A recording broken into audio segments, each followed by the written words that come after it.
گندم کو روٹی تک پہنچانے کے لیے کیا کیا پاپڑ بیلنے پڑتے ہیں آپ کو. گندم اگائی جاتی ہے کتنی محنت سے, پھر اس کی کٹائی ہوتی ہے, پھر دانے الگ کیے جاتے ہیں, ان کو پھر پیسا جاتا ہے, پھر اس آٹے کو ایفرٹ کر کے گوندنا پڑتا ہے. گوند کے بھی فوراً روٹی پکائیں گے اس کا ٹیسٹ ہی کو نہیں بنتا, تھوڑی دیر کے لیے رکھا جاتا ہے.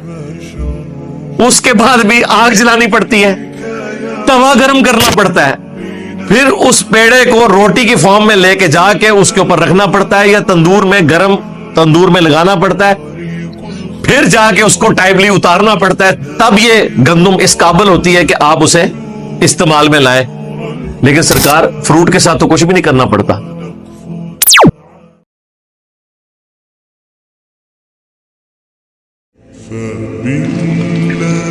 وَإِنَّ لَكُمْ فِي الْأَنْعَامِ لَعِبْرَةً, اور بے شک چوپایوں میں بھی تمہارے لیے عبرت ہے, اس اعتبار سے کہ اللہ تعالیٰ نے ان کو کیا کوالٹیز دی ہے. عبرت یہ حاصل کرو کہ جس ہستی نے ان چیزوں کو بنایا ہے اور ان میں ایسی نعمتیں رکھی ہیں تو صرف وہی ہستی اس قابل ہے کہ اس کی پرستش کی جائے, اس کے ساتھ کسی کو شریک نہ ٹھہرایا جائے. اور یہ والی کوالٹی دور دور تک کسی اور ہستی میں موجود ہی نہیں, سرے سے موجود نہیں.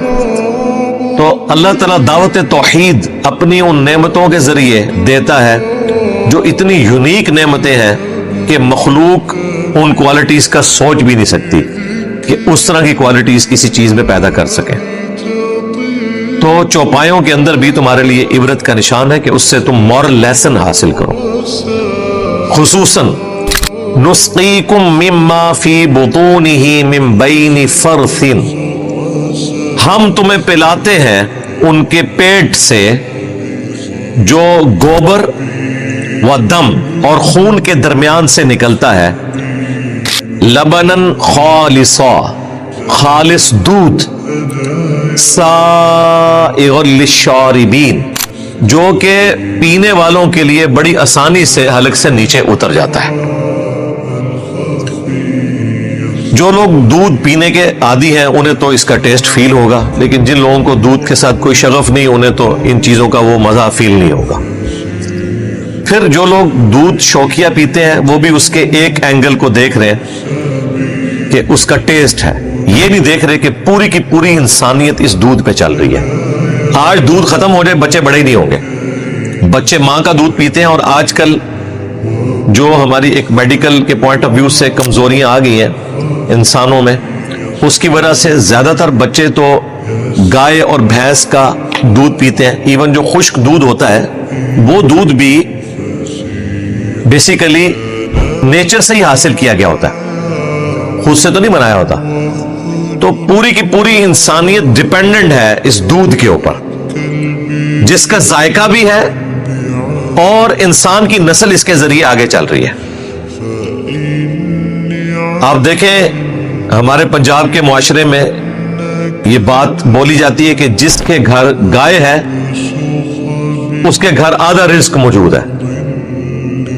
گائے کا دودھ خوراک کے طور پر ہم استعمال کرتے ہیں, اسی سے مکھن بھی نکلتا ہے, اسی سے گھی بھی نکلتا ہے, اسی دودھ سے آپ دہی بھی جماتے ہیں, اسی گائے کے گوبر کو آپ ایندھن کے طور پر یوز کرتے ہیں, آج بھی یوز کرتے ہیں. بایو گیس بھی آج کل بن رہی ہے. انڈیا میں تو بہت زیادہ بنائی جاتی ہے, ظاہر ہے وہاں تو اتنے بڑے پیمانے کے اوپر مویشی پالے جاتے ہیں. تو اللہ تعالیٰ نے اس کی ہر چیز جو ہے وہ فائدہ مند رکھی ہے. اور پھر ریپروڈکشن ہوتی ہے, گائے پھر آگے بچے دیتی ہے اور اس طریقے سے ایک سلسلہ چلنا شروع ہو جاتا ہے. اور جب وہ بوڑھی ہو جاتی ہے پھر بھی ضائع نہیں جاتی, اس کو آپ ذبح کریں, اس کا آپ گوشت استعمال کریں, اس کی کھال کو آپ استعمال کر لیں, ہر چیز استعمال ہو رہی ہے. یہ اللہ تعالیٰ کی طرف سے ایک خصوصاً انعام ہے انسانیت کے لیے. لیکن یہاں پر خصوصاً ذکر ہو رہا ہے جو ہم دودھ پلاتے ہیں, جو پینے والوں کے لیے خوشگوار بھی ہے اور بڑا آسانی سے حلق سے نیچے اتر جاتا ہے. ظاہر ہے چھوٹے بچے جن کے منہ میں دانت نہیں ہے, آپ انہیں کون سی خوراک دیں گے؟ اب آپ کو یہ سمجھ آئے گی کہ یہ آسانی سے جو حلق سے اتر جاتا ہے, اس کی قدر ان بچوں کے کیس میں دیکھیں.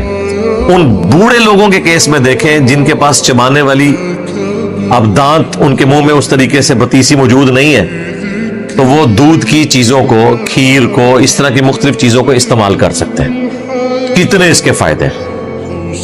پھر آج کے دور میں بھی آئس کریم دیکھ لیں، فالودہ دیکھ لیں، اس سے جو ہم ملائی جسے ہم کہتے ہیں وہ کریم حاصل ہوتی ہے. کیا کچھ نکل رہا ہے اس دودھ میں سے. جن لوگوں کو دودھ پسند نہیں ہے نا، دودھ کی بنی ہوئی چیزیں انہیں بڑی پسند ہے. مثلا میں اپنی بات کرتا ہوں، یعنی میں دودھ پینے میں ایسا مجھے کوئی اتنا شغف نہیں ہوتا، لیکن دودھ کی بنی ہوئی چیزیں، خواہ وہ برفی ہو جس میں چینی زیادہ نہ ڈلی ہوئی ہو، یا کلفہ ہو، فالودہ ہو، آئس کریم ہو، یہ وہ لوگ بھی، وہ بچے بھی جو دودھ کی شکل بھی نہیں دیکھنا چاہتے، وہ بھی اگر دودھ کی بنی ہوئی آپ انہیں آئس کریم کھلائیں تو وہ کھاتے ہیں. آج بھی اسی طریقے سے یہ چیزیں ویلڈ ہیں. یہ انسانیت کو اللہ تعالیٰ نے جو نعمتیں نوازی ہیں، یہ آپ سنتھیٹک طریقے سے پروڈیوس نہیں کر سکتے. یہ سب کچھ آپ نیچر سے ہی حاصل کرتے ہیں. تو یہ دودھ والی جو مثال اللہ تعالیٰ نے دی ہے ایکسٹرا آرڈنری ہے. اور یہ بھی ایک حیران کن چیز ہے، یہ دودھ ایگزیکٹلی اسی وقت بن کے نکل رہا ہوتا ہے. اگر آپ اس وقت گائے کا یا بھینس کا آپریشن کریں تو کوئی دودھ نہیں نکلے گا، خون نہیں نکلے گا اس میں سے. کیا اللہ نے کمال اس کے اندر چیز رکھی ہے. اور آپ دیکھیں سائنس کی برکت سے ہم نے جب بیماریوں کے اوپر قابو پایا ہے اور اچھی بریڈ تیار کرنی شروع کی ہے، جس طرح آسٹریلین گائے ہے، اسی طریقے سے مصر کے اندر تو بھینسیں کافی دودھ دیتی ہیں. باقی ہمارا جو یہ سعودیہ والا علاقہ ہے وہاں پہ تو بھینس نہیں ہوتی، لیکن مصر بھی اب پریکٹیکلی عرب ملکوں میں ہے، اگرچہ وہ افریقہ کے اندر آتا ہے لیکن عربی بولی جاتی ہے، وہاں پہ بھینسیں موجود ہوتی ہیں. پاکستان میں بھی ساہیوال کے اندر بھینسیں اچھا خاصا دودھ دیتی ہیں. تو آپ دیکھیں اللہ تعالیٰ نے ان کے اندر کیا کوالٹی رکھ دی ہے. چارہ کھلا رہے ہیں اور وہ دودھ کے اندر کنورٹ ہو رہا ہے. زمین و آسمان کی ساری مخلوقات مل کے اس چارے کا دودھ نہیں بنا سکتی. وہ بھینس ہی اس کو کھائے گی اور اس میں سے ہی دودھ نکلے گا. اور دیکھیں یہاں آج کی ڈیٹ میں بھی ہمارے پنجاب کے اندر ہزاروں نہیں لاکھوں لوگوں کا، بلکہ انڈائریکٹلی کروڑوں لوگوں کا روزگار اسی نیچر کی چیز کے ساتھ جڑا ہوا ہے. گائے ہو، بھینس ہو، بکری ہو، اونٹ ہو، یہ سارے وہ بے زبان جو مویشی ہیں اللہ تعالیٰ کے، ان میں سے اللہ تعالیٰ انسانیت کو آگے چلا رہا ہے. دودھ اتنی بڑی نعمت ہے، ایک پرفیکٹ غذا ہے. بچے دیکھیں 2 سال تک تو ان کی غذا ہے ہی صرف دودھ. اس کے ذریعے وہ ساری اپنی چیزیں جو ان کی بیسک ریکوائرمنٹ ہیں وہ پوری ہو رہی ہیں. اس کے بعد بھی دودھ ایک پرفیکٹ غذا ہے. آپ کچھ بھی نہ کھائیں، وہ ٹھوس غذا کا بھی کام کرتی ہے. دودھ کے اندر جتنے اللہ تعالیٰ نے کوالٹیز رکھی ہوئی ہیں. اور پانی والا معاملہ بھی، اگلے زمانوں میں بھی لوگ دودھ کو خوراک کے طور پہ بھی استعمال کرتے تھے اور مہمانوں کو پیش کرنے کے لیے بھی. آپ کو حدیث میں ملتا ہے نا، صحیح بخاری میں، نبی الاسلام ایک سفر کے دوران ایک عورت نے بکری دی، اس کا دودھ دھویا گیا اور اس میں پھر پانی مکس کر کے تو نبی الاسلام کو حضرت ابوبکر نے پیش کیا. کیونکہ اس زمانے میں دودھ کو ٹھنڈا کرنے کے لیے برف تو کوئی نہیں ہوتی تھی، تو پھر جو مٹکوں میں رکھا ہوا پانی ہوتا تھا نا، جو نیچرل ایک اس کا ٹیمپریچر مینٹین کر دیتا ہے، اس کو ٹھنڈا کر دیتا ہے. آج بھی مٹکوں کے اندر جو مٹی کے مٹکے ہیں، تو وہ پانی دودھ میں ملایا جاتا تھا تاکہ دودھ کی گرمائش کو ٹھنڈا کیا جائے. کیونکہ تازہ دودھ جب نکالا جاتا ہے وہ تو ہلکا ہلکا گرم ہوتا ہے، ٹھنڈا دودھ زیادہ ٹیسٹی ہوتا ہے. تو اگلے زمانوں میں کچی لسی بنائی جاتی تھی اور یہ سنت ہے. اور اسی بخاری کی حدیث کے تحت میں نے کہا تھا کہ یہ جو بولا جاتا ہے نا دودھ میں پانی ملانا حرام ہے، یہ بات غلط ہے. دودھ میں پانی ملا کر اسے خالص دودھ کہہ کے بیچنا حرام ہے. دودھ میں پانی ملانا تو سنت ہے. آپ ملائیں اپنے دودھ میں پانی، کچی لسی بنائیں، اس میں آپ سوڈا ڈال کے دودھ سوڈا بنا کے پئیں، اس کا ٹیسٹ فیل کریں. وہ ساری چیزیں اپنی جگہ پہ. البتہ خالص دودھ کہہ کر پانی ملا دودھ بیچنا یہ حرام ہوگا. اگر آپ نے پانی والا دودھ بیچنا ہے تو ریٹ رکھیں کہ جی پانی والا دودھ جو ہے وہ